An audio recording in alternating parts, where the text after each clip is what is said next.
This episode of the Sports Spectrum Podcast, episode number 101, is brought to you by Compassion International, where you go to compassion.com and sponsor a child for just $38 a month. And I want to invite you, I want to challenge you here, and we're so grateful and excited to have Compassion on board as a partner.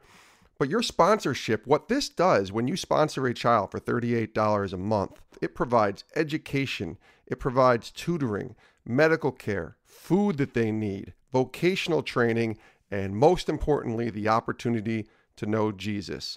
The Romanos love Compassion. We sponsor a 13-year-old from Haiti, and we've been a part of Compassion and what they've been doing for, almost 10 years now. And we're just so grateful to know that there is a ministry out there that is Christ-centered, that every single child with Compassion is discipled in the Word of God. Over 150,000 children chose to follow Christ just in the last year alone. So come join us here with Compassion. Partner with us. $38 a month. Go to compassion.com and you can give hope. A hope that's more powerful than poverty. The poverty that so many of these kids are going through. You can bring a hope by sponsoring a child at compassion.com.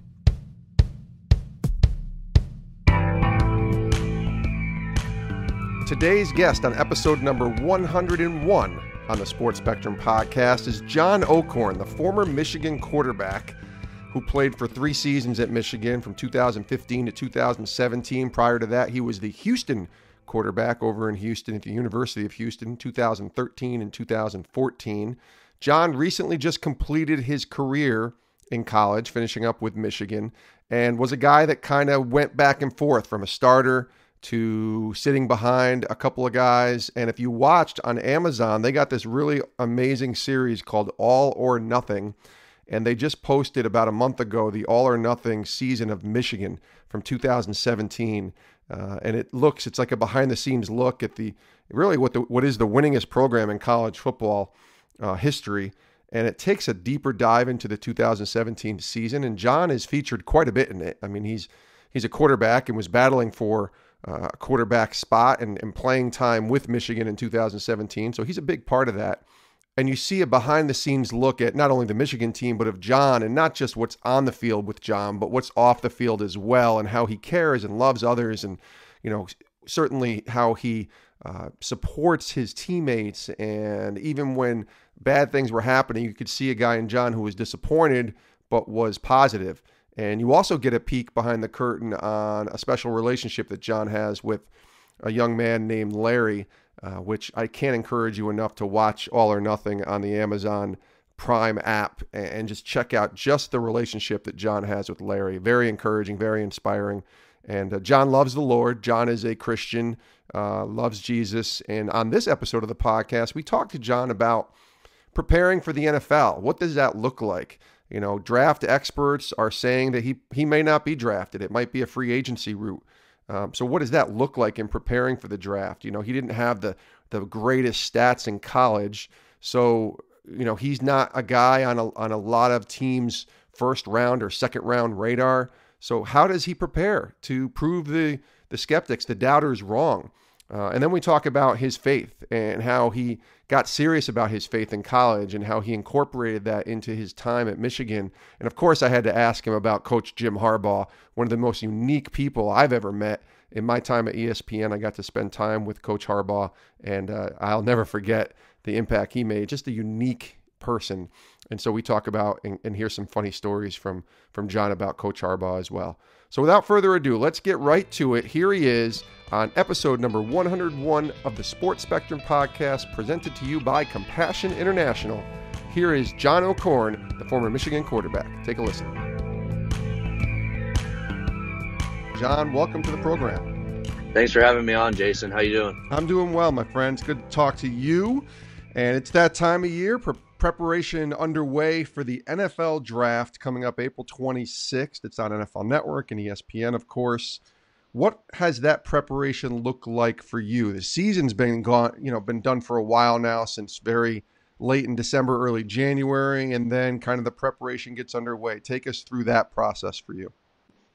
Yeah, I spent the past 3 months, really ever since the bowl game in Los Angeles, went out to Exos where a lot of my former teammates have trained. So they kind of recommended that was a good spot. So I spent the past 3 months out there leading up to pro day, and trained there, went through all the combine training, worked on, the 40, the shuttle, vertical, and worked out every day with them. And then I worked also with Steve Calhoun, is a quarterback coach out there, and he helped me a lot, just fine tuning some things and, getting my mind right, just helping me with what to expect with this early part of the process. And also got to work with some legends like Mike Martz, former head coach of the Rams, and just my whole mindset was just, to just kind of get healthy and, work on a few little things to improve my game and just really just highlight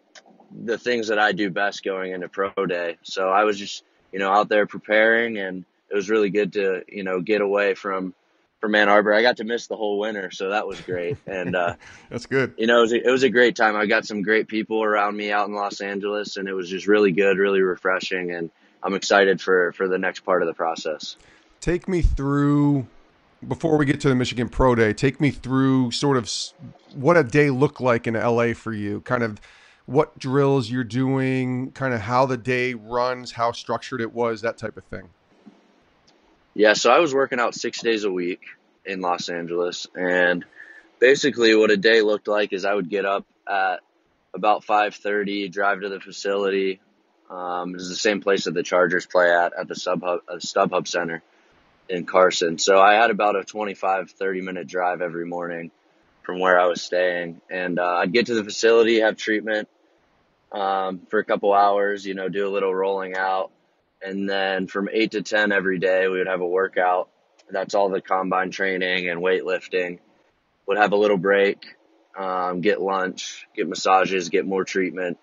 And then from 1 to 3, would have another workout similar to the first one, just working a little bit different muscles and things like that. And then in the evening, that's when I would work with Steve Calhoun. So that was basically from 3 to 5. Sometimes it would go a little shorter. Some days it would run a little longer, but, depending on the day, we'd either be on the field or we'd be in the classroom, watching film or going through mock interviews. So Steve was huge in helping me prepare for that part of the process, as far as dealing with teams, knowing what it's like to sit in a film room with an NFL coach, and what questions to expect, what kind of things to expect on the board.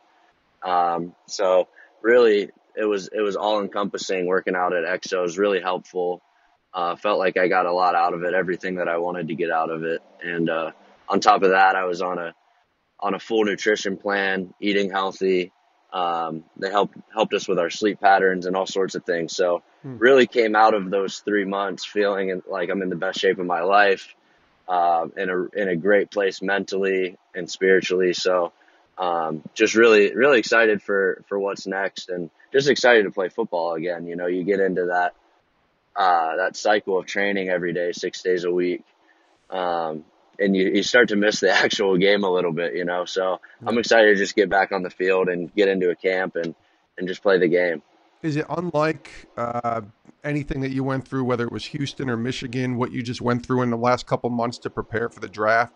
Is it completely different, or are there a lot of sort of similarities in the way that you were working on your game?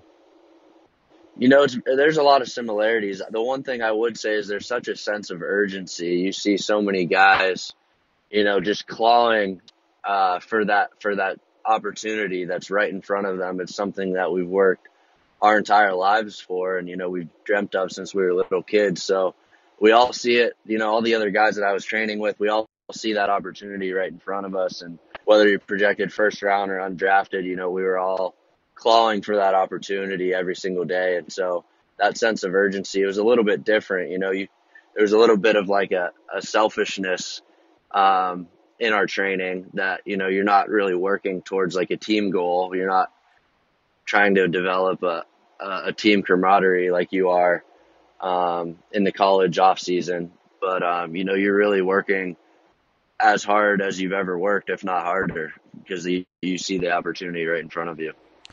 We're talking to John O'Korn here, the former Michigan quarterback, on the Sports Spectrum podcast. John, we'll talk about your faith in the Lord in a minute, but I just have an idea or a thought, I guess, on how that's been tested and maybe how it's helped you in this process of trying to sort of sell yourself to the next level. Obviously, meeting with teams and talking to different scouts, people like that. How has your faith sort of helped you in this process? To me, my faith has been everything. I feel like I've gone through more trials than probably any other college quarterback. Being benched a few times, transferring, Mm. dealing with fans, you name it. I feel like I felt every emotion that you could possibly feel. On the other side of that, I've had a lot of success as well, and um, been to the college football mountaintop a few times as well. So I just really feel like I've felt every every emotion that you can feel as a college football quarterback, and kind of experienced everything that you can experience. So just going through that, I feel like that set me up for not just success in the NFL, but the rest of my life. We weren't ever promised that life would be easy. So just going through that, has really helped me and made me into the man that I am today. Let's go back. Let's go to Huntington, Pennsylvania, growing up in the 90s, early 2000s, and then obviously you moved to Florida. What was life like around the dinner table for the O'Korn family and for John?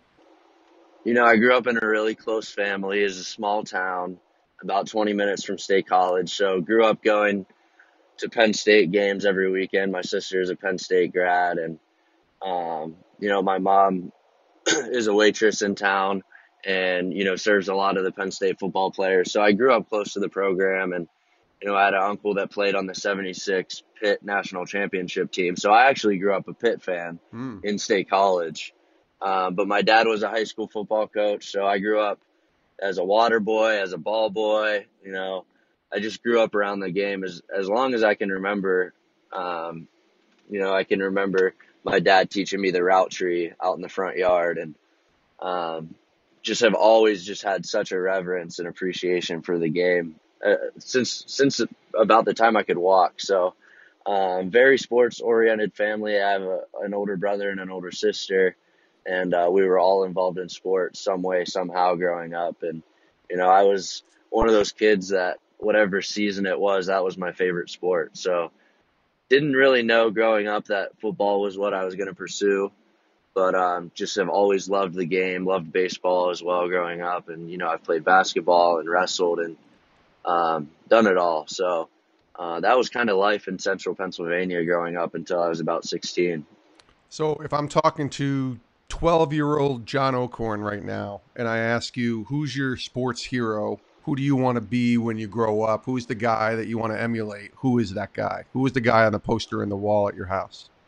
Oh man, I used to love Albert Pujols. Hmm. Um, I was really into baseball coming out of Little League. We had a really good Little League team, and tried to actually tried to just drop all other sports and play baseball, but my dad wasn't having that. So, um, I really loved Albert Pujols and guys like Jason Bay. I'm a diehard Pirates fan, so him and Brian Giles and Yeah. um, just names like that come to mind thinking about baseball. But I've always loved Big Ben, and growing up in Pennsylvania, and obviously Tom Brady is just the greatest player of all time. So watching him, he's somebody that I've always tried to emulate my game and take anything from him that in his game that I can. But there's so many names. You know how it is. You watch all these guys do such amazing things over the years, and you try to just, if you can take one thing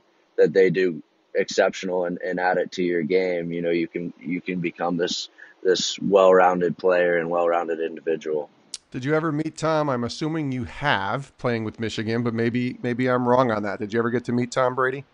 Yeah, I've had the pleasure of meeting him a few times, and it's not at all what I expected, to be completely honest. I expected him to be a little bit more intense, but he couldn't be calmer, nicer. He's one of the most genuine people I've ever met. So it's truly been an honor getting to know him a little bit, and just a How great guy to know as well. was it hard for you not to kind of get all googly eyed and starstruck? I mean, it's Tom Brady. We're talking like Michael Jordan of our generation for football, right? I mean, is it hard to, kind of not to kind of keep your cool there, I guess, in that moment? Meeting him was a little bit of a shock, but where I really felt um, kind of mesmerized by who he is. He did a pregame speech for us. I believe we were playing Colorado, and it was when he was on his 4-game suspension a few years ago. Yep. And he gave one of the most amazing pregame speeches I had ever heard. And in that speech, I felt like he was, we made eye contact, and he just kind of locked in, and I felt like he was staring into my soul. And Wow. at that moment, I was like, wow, like I was just like, I think my whole body just like went into shock. What was some of the things that he said? Do you remember? He went deep into the Michigan tradition and the Michigan football history, and I think it was really impressive. He kind of just went down the line of each position and the names that came before us, and it was just really an inspiring speech, and talked a lot about the tradition and what it means to wear the winged helmet and to wear the maize and blue, and it was just a really inspiring speech.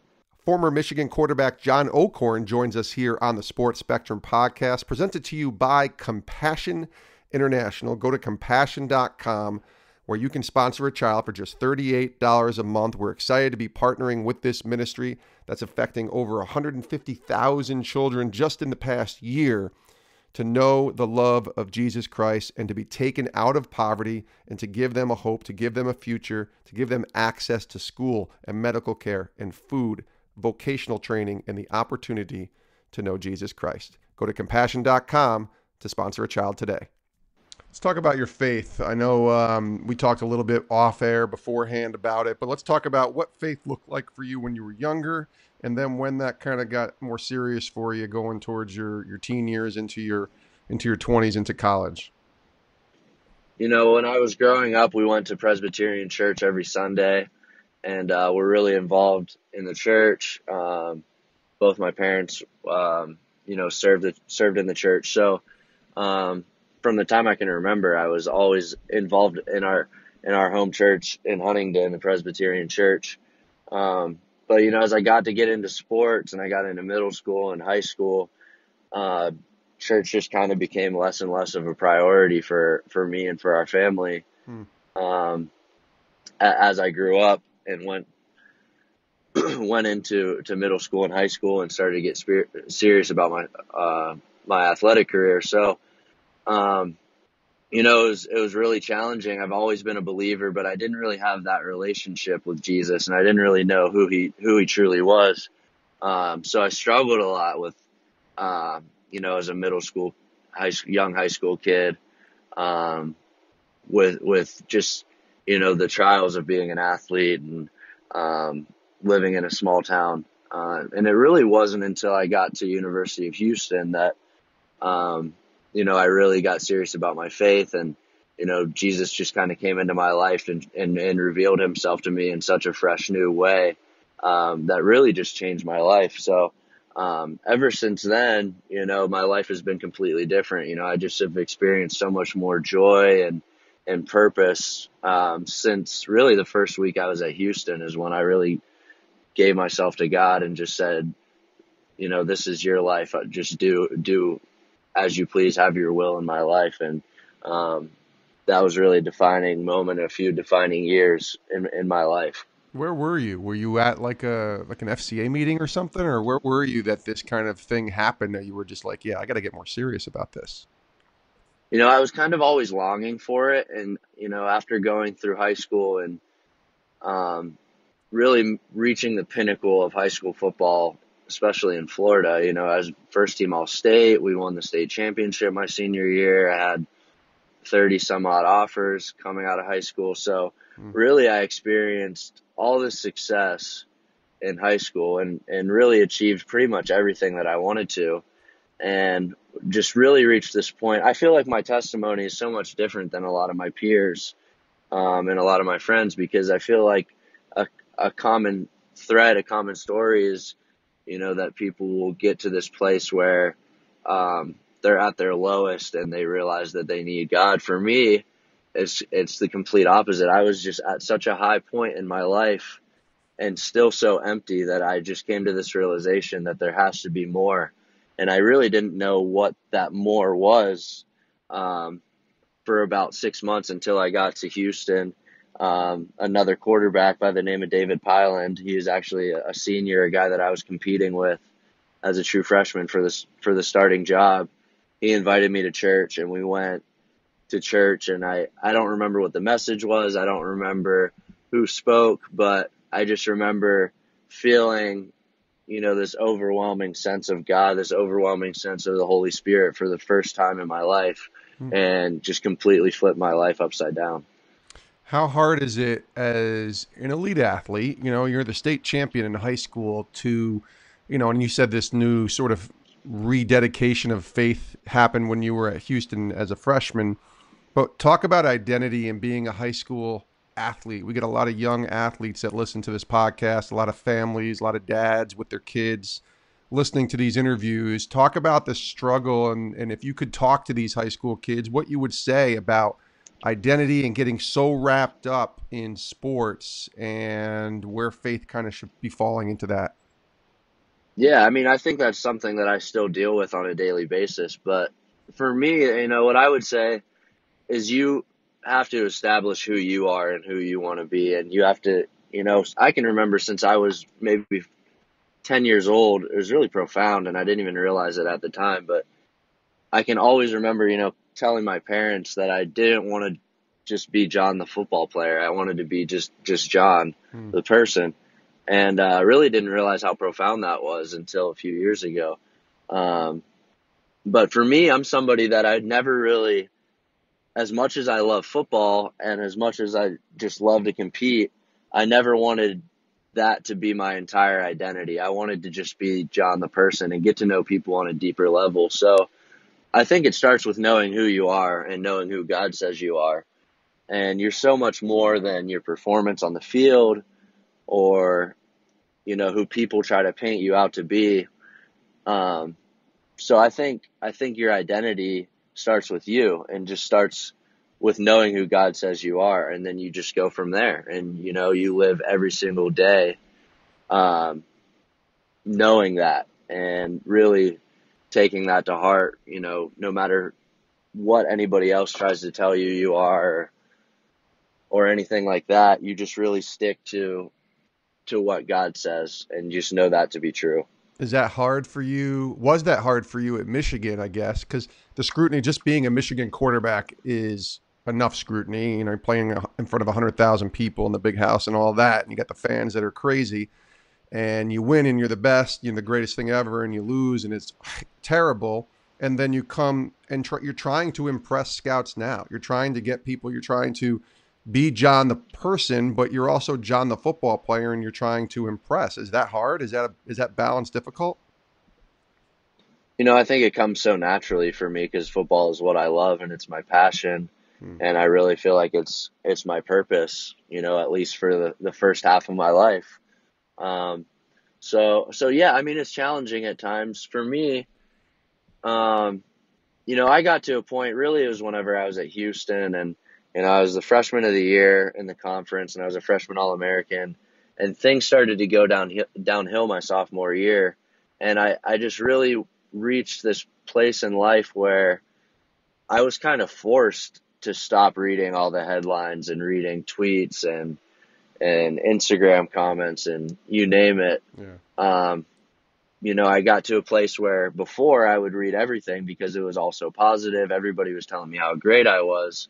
And then when that's just not the case anymore, it really puts things in perspective and shows you, who's important in life, first of all.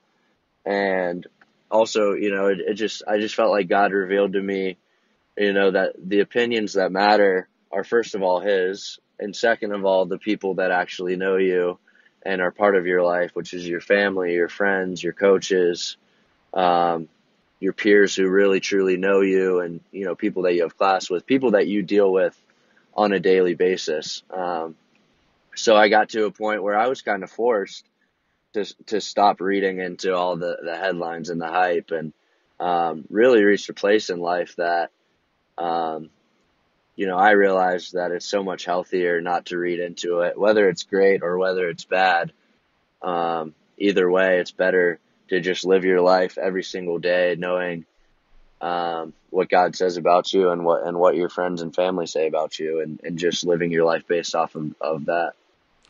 We're talking to the former Michigan quarterback, John O'Corn, here on the Sports Spectrum podcast. A couple more questions for you, John. I guess we'd be remiss if we didn't ask you about Jim Harbaugh, Coach Harbaugh, and, obviously your coach for your last few years there. But I think it'd just be more fun to kind of have you give us your favorite Jim Harbaugh story. Is there a story you can share, something that just kind of sticks out from your time with him?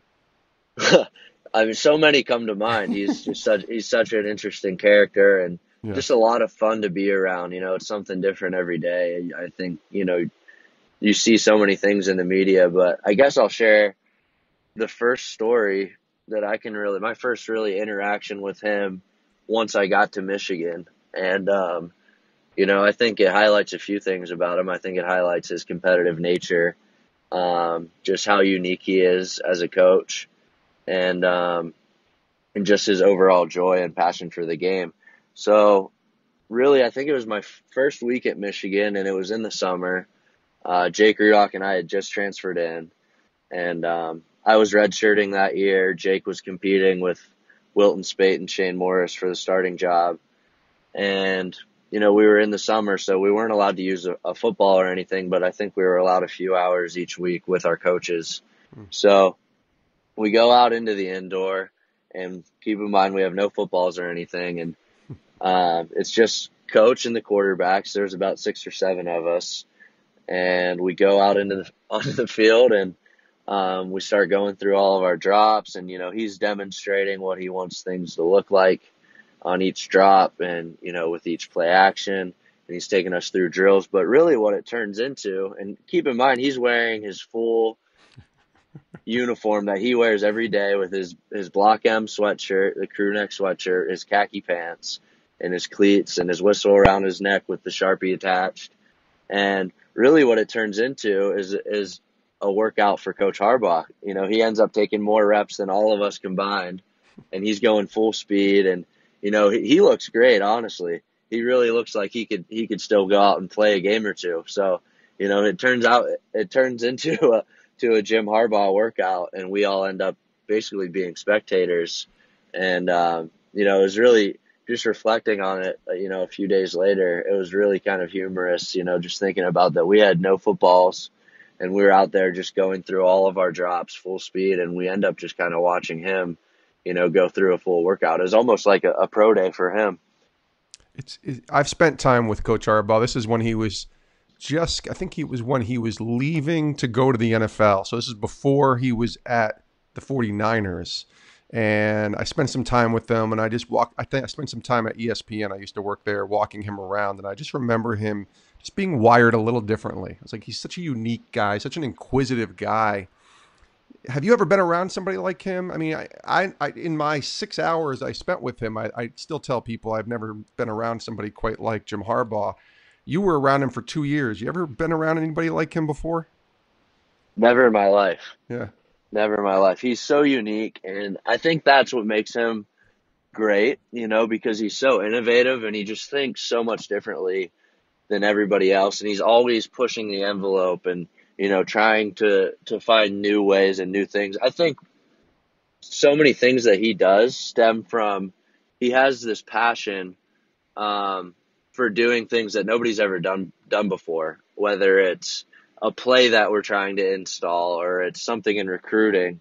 Every day he's trying to push the envelope and do things that nobody has ever done before in the game of football. And I think that's what makes him so great and makes him so unique. A couple more questions here with John O'Corn, the former Michigan quarterback. So at the Michigan Pro Day, you just had that last month. We're taping this in April of 2018. So in March, you have your Pro Day. You're in front of the scouts, and I just want to read you a quote, and it just really stuck out to me, and I want to ask you to expand on it. You said, "Honestly, I think I'm the most NFL-ready quarterback in this draft, just as far as terminology and knowing what to do on a day-to-day basis, game planning." Expand on that. Why you think you're the most NFL-ready quarterback in this draft from that perspective? I touched on it a little bit earlier in the interview. just talking about what I've went through in my career. And I think a lot of guys, you know, my heart behind that quote specifically comes from a couple things. First of all, just what I've gone through throughout my college football career. And I think a lot of guys just ride this wave of success for so long and throughout their entire college career. And then they get to the NFL game, having not really gone through anything trying. And, really it just breaks a lot of guys. So, the things that I've gone through, I feel like, I touched on it earlier, have set me up for success, not just in the game of football at the professional level, but just the rest of my life. Have really, those are life lessons at Houston and Michigan that I'm going to carry with me and reflect back on for the rest of my life. And then the other thing is, just working with Coach Harbaugh, working with Jed Fish for 2 years, Pep Hamilton, Tim Drevno. I mean, our coaching staff at Michigan was just stacked with NFL coaches. So working with them for the past 3 years has really just taught me, there's so many moments, teaching moments where they just kind of, gave me a glimpse into the NFL world. And, Coach Harbaugh really tries to run our program like an NFL program. And that's why I think you've seen so many of our players who have gone on to the NFL since he's gotten to Michigan have so much success right off the bat, and has really, given Michigan players a huge leg up once they leave college and go into the NFL. Well, the NFL draft's coming up April 26th. All you need is one team, John O'Corn, to believe in you and to take a chance on you, whether it's in the draft or afterwards. So here we are just a week or two away from the draft, and we'll leave it at this. What are you learning from the Lord during this time? What have you learned from God during these last few weeks as you prepare to see what happens here for the future? What are you learning? A verse that's really stuck with me really throughout my entire career, but specifically the past few months, is from Matthew 28. And, Matthew's just talking, Jesus is speaking, and Matthew just shares his interpretation of this. And Jesus is just talking about giving your entire attention to what God is doing right now. And I think, he talks about not looking too far ahead to tomorrow or the things of the past, but just giving your entire focus to what God is doing right now and not getting worked up about what may or may not happen tomorrow. So I think, in a season of waiting, of preparation, but really of waiting for the upcoming draft and for signing with a team and for camp, in a season of waiting, it's really easy to look ahead. And, that's one thing that God has really been working on with me in my heart right now, is just really making the most of this time I have right now, because life is about to change completely in a few weeks when I end up moving to a new city. So I'm excited, but at the moment I'm trying to enjoy as much time with family as I can. I just spent the weekend in Pittsburgh with a bunch of family for Easter, so I'm just trying to enjoy these moments because life's about to change in a big way. He is John O'Corn, the former Michigan quarterback. We'll be watching for him to see where he gets picked, see where he ends up in the NFL. And the draft kicks off April 26th everywhere on NFL Network, ESPN. You can follow along at sportspectrum.com as well. And it's been great to get to know you, John. We wish you nothing but the best, and we hope we can have this amazing testimony in a year or two and hear your story even further. So thanks so much for joining us, and we'll talk to you soon. Appreciate it, Jason. Thanks for having me on. And we do thank John O'Corn, the former Michigan quarterback, for joining us here on the Sports Spectrum podcast. Check out the NFL Draft, April 26th on NFL Network and ESPN. It'll be interesting to see if John gets selected. I hope he does. I hope he gets an opportunity. I don't know how good he is. I'm not an NFL expert scout. I don't know, in talking to guys around the NFL, how good of a chance he has to get drafted. But I do hope he gets a chance. And I know that even if he doesn't go on to, a fruitful 10-year career in the NFL, that John's heart is in the right place and he's going to make an impact on a lot of people for a long time, as he's already done at the University of Michigan. So we appreciate John for joining us here on the podcast. Of course, our newest sponsor, our partner, Compassion International, we're so grateful to have them on board with us. The Romanos sponsor a Compassion child, and we have done that for many years, 13-year-old boy from Haiti. And we want to encourage you to get on board as well. In fact, we want to challenge you. $38 a month is all it takes, and you provide education, tutoring, medical care, food, vocational training, and of course, the opportunity to know Jesus Christ. Compassion is the real deal. It works. And over 1.8 million people from 25 countries have been helped because of Compassion sponsorship. Over 150,000 children came to know Jesus Christ as their Savior just in the last year alone. This is a impactful ministry, and you can make an impact by sponsoring a child. $38 a month. Go to compassion.com. Sponsor a child today. Thank you so much for joining us here on the podcast. You can reach us on iTunes, Apple Podcasts, Google Play, Stitcher. You can follow us on Twitter at sports_spectrum, and you can email me directly, jason@sportspectrum.com. Let us know what you think of the podcast. Take a screenshot on your phone and share it with your fans, share it with your followers, share it with your friends on Facebook and Twitter and Instagram. Let them know about the work we're doing here at Sports Spectrum, telling the stories on the intersection of sports and of faith. Have a great day. We'll see you next time right here on the Sports Spectrum Podcast.